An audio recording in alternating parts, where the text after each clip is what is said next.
Today, we're going to talk about business content and virality. Specifically, how much should you be obsessed with going viral and the algorithm. Now, my name is Vince Quinn. I'm the creative director of SBX Productions. I help business owners make podcasts and content to grow their business. And for us, we do that ourselves, right? And it's funny because we spent months planning a show, putting everything together, getting ready to post it. Day of the post, we get our first comment. And the first comment that we get for our show is, "You making content about people making podcasts ain't hitting the algorithm, bud." Let's talk about the misconception here of why this person is completely right in their negativity. They have no idea how correct they are, because when it comes to virality, the goals are completely different. The approach to why you're making the content, who it's for, the overall messaging of it, it is completely different than anything that you're doing for your business, especially the tighter that your niche is. So let's go through some of the basic elements of virality together for viral content. So your goal, first off, is to entertain people. You want to make something that makes people laugh, makes them shocked, makes them go, "Oh, that's so cute." Like, whatever it is, you want to, you're right, that is entertainment. So you want to entertain people with what you're putting out there. The other thing is you want content that is very easy to understand, because for a universal audience that you're dealing with, you want them to just pick it up and immediately get it. It is a simple human connection that builds the value of the content. So how do you find that, and how do you put it into what you make? And beyond that, you are connecting with a general audience. When you're doing that with people potentially all over the country, all over the globe, then the way that you do this is different. Your audience is different. So all of those things together make viral content, right? If you're consistently in the viral content machine, and by doing that, applying to a massive global audience that's easy to understand, that just plucks at your emotions, whatever emotion that may be. That leads to massive views, which leads to advertising revenue and leads to sponsors. That is a path that you go on. But you're building another business when you do that. I want to be abundantly clear in this case. Unless you are a master marketer, like you are one of the best marketers on the planet and you have all these resources and you could do amazing things, or you have a lot of time to put into the creativity of it. There are always exceptions to the rule.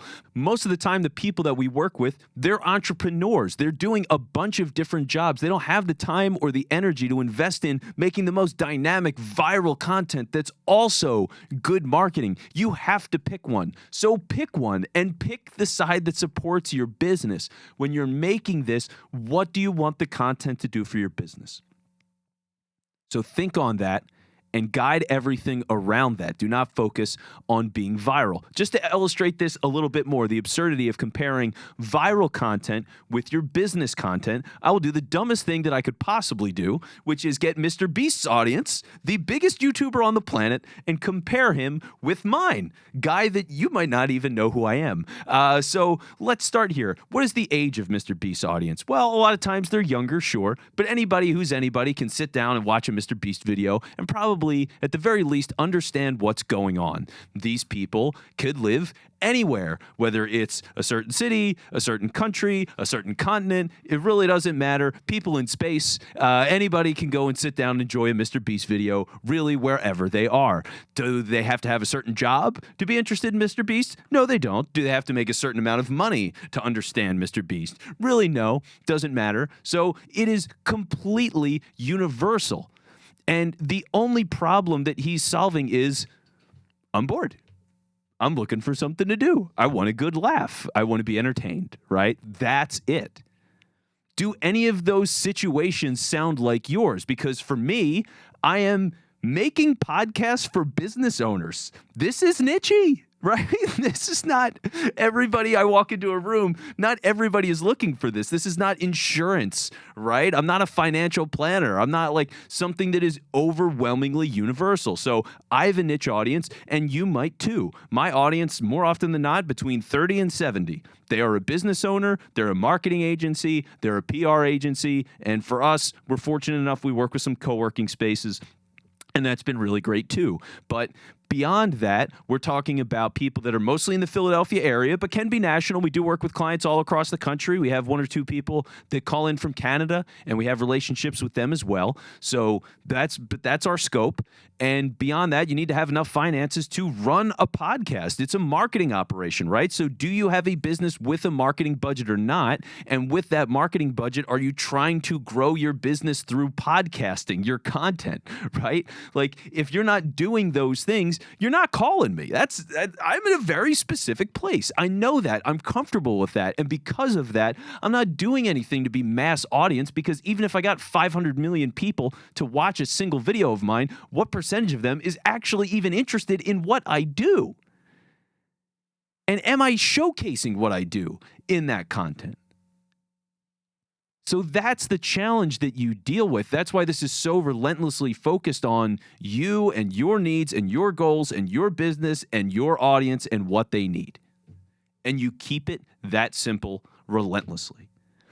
Now, I understand if you're hearing all of this and going, Vince, how could you possibly say that I shouldn't go viral? We're in the modern age, baby. Everybody's trying to go viral, right? We all want to hit the lottery. We all want 2,000 views on a reel. I mean, yes, we do, but am I dictating my whole business around that style when none of it lines up with what I need to do on a day-to-day basis?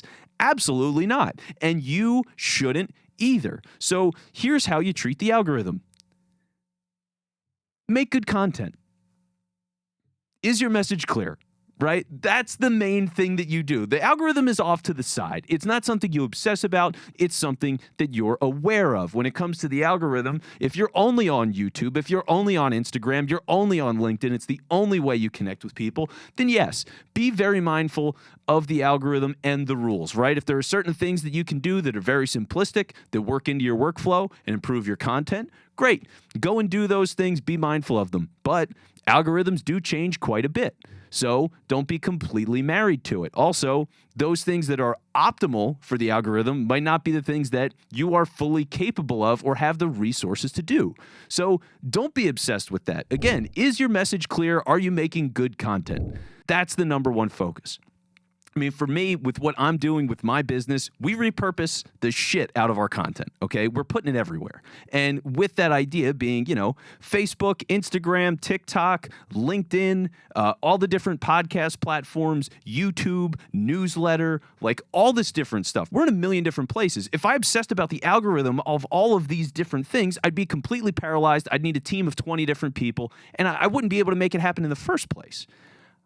I had to make a decision to say, okay, we need to advertise. We need to do it in as many places as possible. I'm going to have a very strong message through a podcast, and I'm going to put it on as many platforms as I possibly can. And from there, it's all evaluation. If it turns out that, you know what, TikTok loves this shit, great. Love it. Let's put more into TikTok. If YouTube hates it, so be it. If it turns out that Instagram, it's not doing well up front, others are doing okay, we'll evaluate those things and make adjustments as we need to. Maybe we do longer clips on one platform versus another.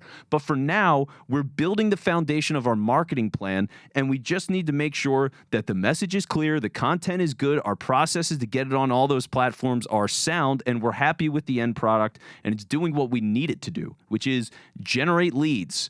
That's why we're here. And if it's not generating leads, it's not good. That's far more important to us. If I'm not getting people booked on my calendar, if I get one person booked on my calendar a month, that's worth more than 100 subscribers to me, because that person is paying me.